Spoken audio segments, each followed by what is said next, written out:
Good afternoon, ladies and gentlemen. James from Junkyard Fox here, back at you with another video. And this is a video response to Joe Mobley from Feral Woodcraft. Now, recently, he had been tagged by his friend Magnus Anderson to choose his favorite top 3 tools of survival. A couple of videos have already been made on this. Prepared Mind 101 already did one. Brian Stevens from Survival on Purpose already did one. And, of course, Joe. And Joe kind of left it open for anyone else who would like to chime in. So, although he didn't directly tag me, he indirectly left it open for anyone, and it's kind of a slow week for me, so might as well just make a quick video for you guys. So first things first, a source of ignition, and I'm going to choose my Ferro Rod that I always carry with me every single day on a leather sheath, and this is a 6-inch by 1/2-inch Pathfinder School Ferro Rod. These things are great, and they're sturdy, they're nearly indestructible, and there's hundreds if not thousands of fires hidden on here. Here in the desert, it just takes me about 2 strikes and I got a fire going. So yeah, definitely a sturdy tool. Most ferro rods are about this size, so you see you get a lot more. Now this survival situation, or what you choose for, it's left vague, it's left in general, so we're not told whether it's an urban survival situation, a zombie apocalypse situation, or just you're stuck in the jungle or something. So we're just kind of being broad, and you need fire for everything, from cooking to signaling to keeping warm for psychological reasons. So I'm going to go with this. Of course, there's things such as a lighter, that's far more convenient, but it is also far more susceptible to the elements. It can be crushed, it can be, if it's too cold, all these things. So I like something that's a lot more sturdy.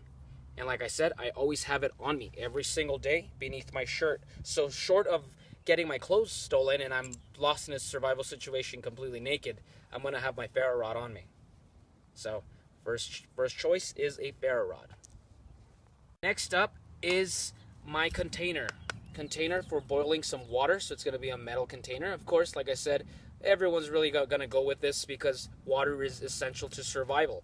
Now I'm going to go ahead and go with the 32-ounce Pathfinder School bottle. Is the Gen 2 bottle, I believe. Now they have the Gen 3. But I like this because, well, one, I can boil some questionable water sources. I come to a pond or a stream, and I don't want to get sick. So this is a good size amount for me to boil some water. Now, I found it interesting that Chris Tanner from Prepared Mind 101, he chose a very large 64-ounce bottle. And I understand his reasoning. I understand that, water is very important.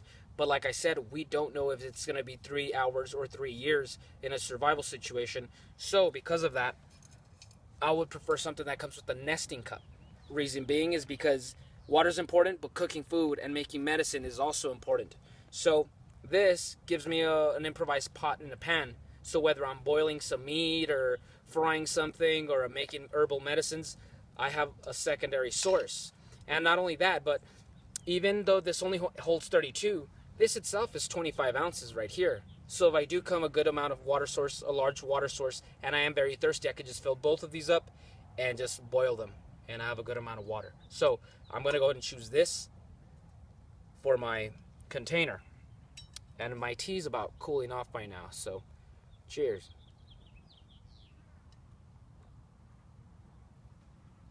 And last of all, for my cutting tool, my survival knife, I'm going to go with my Victorinox One-Handed Trekker Swiss Army knife. Now, I understand I'm going to, get a lot of heat over this. A lot of you guys are going to say that's not a survival knife. It needs to be this big and this thick and this and that. I disagree. I think a survival knife honestly depends on what you have on you available at the moment and just your imagination and your environment. We as humans have been getting along thousands of, if not millions of years without using, this big chopping trade knife, So, I'm going to go with this. So I already have a video on this knife, the Swiss Army knife Trekker, which is a slight variation that doesn't open one-handedly. But check it out. It's my outdoor arena review, and it's probably my favorite video I've ever made. So I'm not going to spend too much time elaborating here. Feel free to check that out.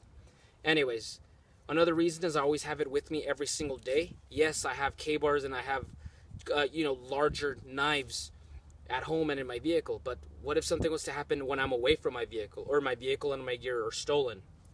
So I always have it with me, and it's easier to conceal. I can put it in my pocket, in my boot, as opposed to having something around you, something large that may draw attention that you don't want.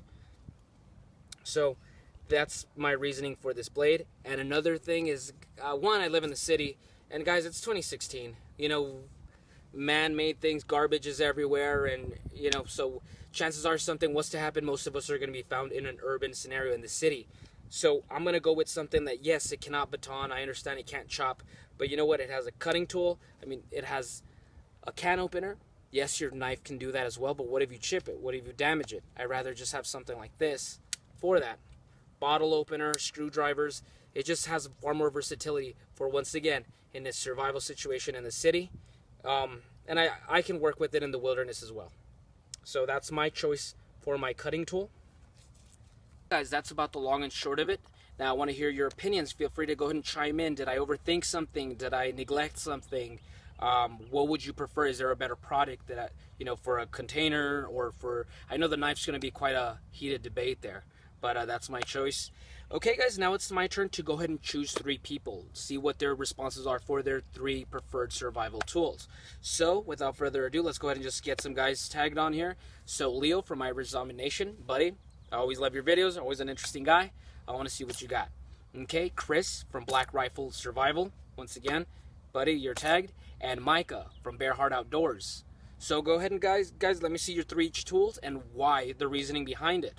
Okay, so I'm already out of here, guys. Hope you liked this video. Go ahead and give me a thumbs up and subscribe to my channel if you haven't. And I'll be back with you next week with another video. Now go outside and get your boots dirty.